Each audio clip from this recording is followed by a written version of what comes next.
En daar, voorzitter, komt de derde les van thuis. Mijn moeder kon luisteren zonder oordeel. Ik noemde haar ook wel de Boeddha. Ze nam de tijd, bleef rustig en ze hoorde je echt. En daarna bracht ze je met zoveel liefde en wijsheid weer verder.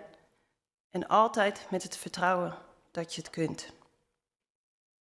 Voorzitter, die 3 lessen, wees onafhankelijk, volg je hart en luister zonder oordeel, hebben mij gevormd als vrouw, moeder, docent en politica. Ze bepalen hoe ik naar de wereld kijk en waarom ik hier nu sta. 4 jaar geleden werd dat concreet.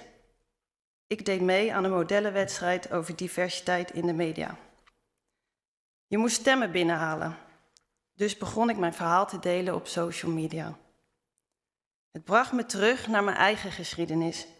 Hoe het was om als meisje van kleur altijd een van die 3 anderen in de klas te zijn. En hoe mensen automatisch dachten dat we zusjes waren, alleen omdat we dezelfde huidskleur hadden. Mijn post raakte mensen. Een oude schoolvriend zei op een dag: Hira, met wat jij zegt, moet jij de politiek in. Verandering begint daar. En dat was het laatste zetje. Eerste gemeenteraad in Delft en nu sta ik hier in de Tweede Kamer.